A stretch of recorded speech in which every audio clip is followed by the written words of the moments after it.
L'initiation solaire peut potentiellement perturber le reste de l'humanité, mais cela ne signifie pas que nous ne sommes pas responsables de cette perturbation.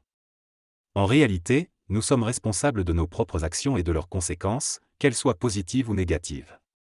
La responsabilité implique d'expliquer pourquoi nous avons agi de telle ou telle manière. Parfois, nous sommes responsables de réussite et d'autres fois de l'échec des autres. Si nous ne faisons rien pour bouleverser l'humanité et mettre fin à sa souffrance, nous sommes responsables de prolonger cette souffrance.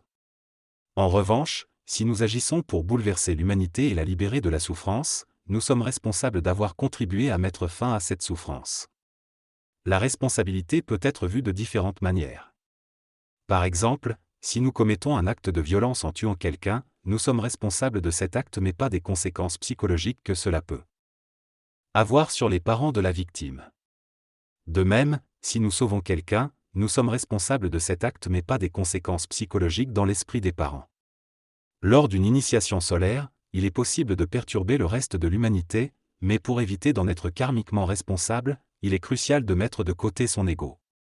L'ego doit mourir dans le processus d'initiation solaire, car s'il persiste, il peut conduire à une sorte d'initiation lunaire où l'ego essaie de s'approprier et de manipuler l'écologie à ses propres désirs. Il est important de comprendre que l'écologie exige que chaque partie de l'écosystème prenne soin d'elle-même avant de prendre soin des autres. Si une partie d'un écosystème cause des dommages, elle doit être transformée ou éliminée pour préserver l'équilibre global. L'ego, cependant, a tendance à détruire toutes les parties de l'écosystème s'il perçoit qu'elles nuisent au cadre dans lequel il opère. Si l'humanité s'oppose à l'émergence d'un nouvel être humain, il n'est pas possible de détruire l'humanité. Plutôt, l'homme nouveau doit transformer le cadre existant ou créer un nouveau cadre qui lui permettra d'exister. L'instruction de l'humanité peut être une solution, mais si elle est inefficace, l'homme nouveau ne doit ni devenir un homme ancien ni détruire l'humanité. Il doit trouver sa propre voie. Le corps géologique fait référence à la partie de la planète qui évolue physiquement. Il ne se limite pas au corps physique de l'homme, mais inclut l'ensemble du cadre planétaire dans lequel l'humanité évolue. L'être Terre évolue, tout comme les corps géologiques tels que les continents. De même, l'homme évolue, apparaît, disparaît et se transforme. Il existe deux types d'hommes transitifs, l'homme ancien en initiation lunaire et l'homme transitif vers l'homme nouveau. L'homme transitif comprend les mécanismes de l'homme nouveau et est en phase d'initiation solaire, qui peut être lente et douce. Pour accélérer cette phase, il faut le vouloir réellement et être attiré par cette transformation. L'ego ne le veut pas, mais l'homme le veut. La souffrance physique inexpliquée peut être une force préparatoire à l'initiation solaire et une descente aux enfers. Les moyens utilisés pour maintenir ou élever les vibrations, tels que l'alimentation et l'énergisation, seront expliqués dans une prochaine conférence sur l'accélération et le ralentissement. Faire le PMC, processus de maturation cellulaire. ENI ne ralentit le processus d'intégration, mais c'est essentiel dans la majorité des cas. Le maintien des vibrations élevées est un phénomène difficile à comprendre pour l'ego, mais il sera expliqué plus en détail ultérieurement. L'ego refuse d'admettre qu'il n'a pas le choix d'être ici ou ailleurs et cela crée une illusion de progression plus rapide pour ceux qui sont ici. Cependant, dans le contexte cosmique, nous avançons tous à notre propre rythme et il n'est pas possible d'accélérer notre évolution. Les actions que nous faisons pour augmenter notre taux énergétique sont faites parce que nous n'avons pas le choix de les faire. Par exemple, si nous changeons notre alimentation, cela correspondra à notre cheminement cosmique, mais cela ne l'accélérera pas. Il n'y a pas d'initiation solaire complète si le corps n'est pas en bonne santé, car cela crée une faiblesse de l'esprit. Certaines initiations qui semblent solaires sont en réalité lunaires, et l'ego essaie d'attacher le terme solaire pour se donner l'impression d'accélérer. Il y a différents niveaux d'initiation solaire, le premier étant une adaptation de l'ego et le dernier étant la conscience cosmique. La création du corps éthérique dans la troisième phase de l'initiation solaire permet la libération de l'assujettissement astral planétaire. La mémoire et le mental sont liés à l'aspect astral de l'être humain. En éliminant cette dimension astrale, on élimine aussi le contrôle exercé par le mental sur l'homme. L'homme devient un être de lumière, il n'est plus soumis à l'influence astrale et son esprit ne peut plus être manipulé. Cela signifie que la mémoire, qui réside dans l'aspect astral inférieur, et le corps physique, qui est une forme de mémoire, ne sont plus limités par la matière. L'esprit n'est plus restreint par le mental, la psychologie, le vital ou la matière. Lorsqu'une personne est prête, c'est-à-dire lorsque son énergie et sa conscience sont élevées, les deux consciences de l'homme, la conscience égoïque et la conscience énergétique, tendent à fusionner, permettant ainsi à l'homme de se libérer de l'identification à son mental. La préparation du corps vital et de l'ego sont nécessaires pour faciliter cette fusion. Lorsque ces quatre éléments sont réunis, la personne est prête et peut alors accomplir son initiation. La forme est essentielle car elle permet à l'ego d'exprimer des événements et de les comprendre. Cependant, à un stade ultime, l'énergie mentale n'a plus besoin de forme, tout comme l'énergie supramentale. Lorsque l'ego permet à l'énergie supramentale de pénétrer en lui et d'abandonner la forme, il découvre l'informel et se libère des limitations de la forme. L'homme ancien a besoin de la forme car il s'identifie à celle-ci, il se visualise et pense avec des mots et des formes. Cependant, pour évoluer spirituellement, il doit être prêt à laisser l'informel pénétrer son ego, ce qui nécessite une préparation physique et psychologique. L'initiation solaire ne peut pas être forcée, elle se manifeste lorsque l'ego est prêt. Il faut donc faire preuve de prudence pour ne pas confondre une initiation solaire avec une initiation lunaire.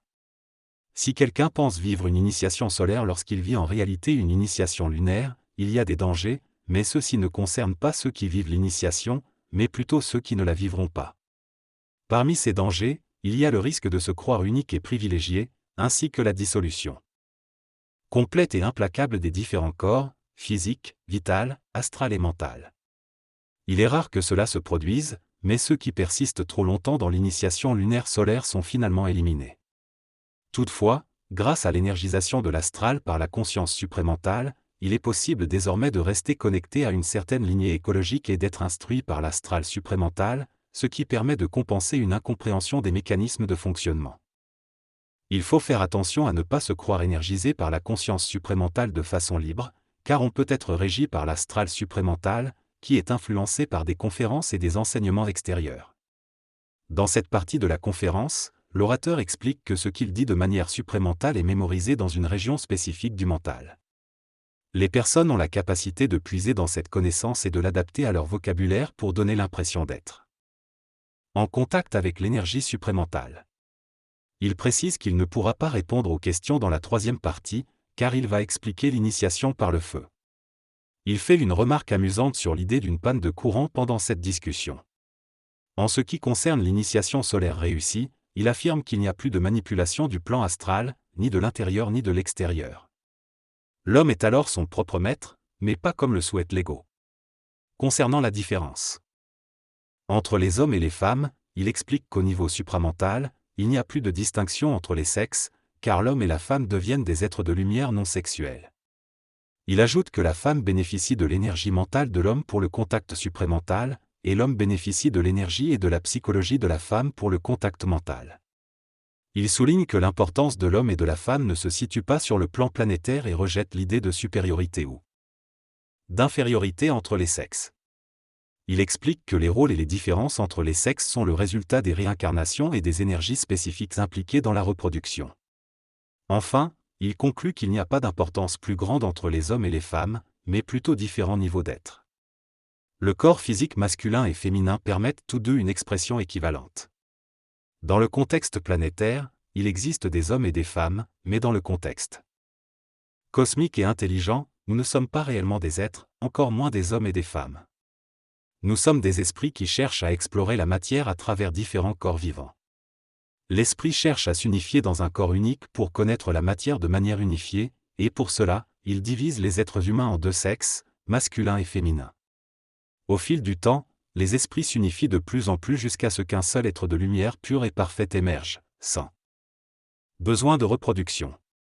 Le contact supramental entre l'homme et la femme est similaire, et lorsque l'être de lumière est presque accompli dans un corps biologique féminin, la femme deviendra un être androgyne de lumière, de même pour l'homme. Quant à l'initiation solaire, elle commence dans le PMC 6, mais ne se termine pas là. Elle peut prendre différents temps pour se compléter. Il y a d'autres PMC qui sont différents de ceux que nous connaissons actuellement, car il existe d'autres types d'hommes et de femmes qui effectuent un travail différent. Le projet OFSA dont nous parlons parfois prépare le terrain, mais il y a des moments où il n'est pas évoqué. En ce qui concerne le savoir, il est important de faire attention à ne pas confondre son propre savoir avec celui qui ne nous appartient pas. Le savoir supramental ne provient pas des mémoires personnelles et ne fait pas partie de l'ego. Notre savoir personnel est limité et basé sur nos expériences individuelles, tandis que le savoir supramental est au-delà de cela. Lorsque nous fonctionnons uniquement avec notre savoir personnel, nous ne nous ouvrons pas à la conscience supramentale. Le savoir supramental n'étant pas le nôtre, il peut être supérieur, égal ou inférieur à notre propre vibration mentale. Il est important de reconnaître que notre savoir personnel est limité et que nous devons nous ouvrir à d'autres sources de connaissances pour atteindre une compréhension plus profonde. Le savoir réel ne peut être acquis que par l'expérience personnelle et ne peut être mémorisé. Le savoir des autres est un savoir mémoriel qui doit être analysé selon sa propre vibration. L'homme nouveau est en train de se cristalliser pour ensuite se décristalliser et se récristalliser à nouveau.